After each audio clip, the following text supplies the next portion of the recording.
Personne ne savait pourquoi il portait un casque, même lorsqu'il marchait dans des forêts calmes. Le vieil homme vivait seul dans une maison en pierre, sur la colline où le brouillard flottait comme un souffle. Chaque jour il arpentait la vallée, enregistrant les sons avec un petit appareil argenté. Il s'arrêtait près des cascades ou des carillons puis souriait en appuyant sur un bouton rouge. Les enfants murmuraient qu'ils pouvaient entendre des choses que personne d'autre ne pouvait imaginer. Certains disaient qu'il captait des souvenirs dans l'air, d'autres pensaient qu'il parlait avec des voix perdues. Il ne répondait jamais, hochait simplement la tête et tapotait doucement son casque d'un doigt. Un été, une fille nommée Elsa fut intriguée et décida de le suivre à distance.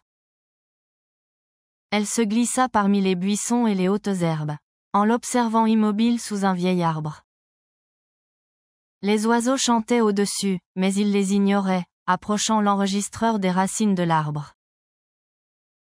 Soudain, Elsa marcha sur une branche sèche et il se tourna vers elle sans surprise.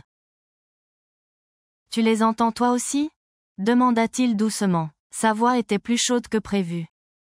« Je ne sais pas ce que j'entends, » répondit-elle, « juste quelque chose de calme qui m'appelle. » Il lui tendit le casque avec soin, et fit un signe vers la base de l'arbre. Elsa le mit et n'entendit rien, jusqu'à ce que son souffle disparaisse complètement. Le silence était profond, presque vivant, comme s'il portait des mots figés dans la neige. « C'est le silence de ma femme, » dit-il, en s'agenouillant près des racines de l'arbre. « Elle est morte ici, sous ce chêne.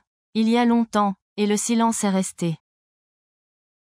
Je collecte ces lieux silencieux, ajouta-t-il, pour que les gens n'oublient pas qu'ils existent. » Elsa retira le casque et écouta le monde comme si c'était la première fois. Le vent faisait bruisser les feuilles doucement, et chaque pas semblait une question posée. « Tu peux le garder, » dit l'homme, « mais traite-le toujours avec respect. » Elle acquiesça, serrant fort l'enregistreur et le regarda disparaître dans le brouillard. À partir de ce jour, Elsa marcha plus lentement et parlait moins, écoutant attentivement. Car certains silences ne sont pas vides. Ils sont remplis de ce que nous avons perdu.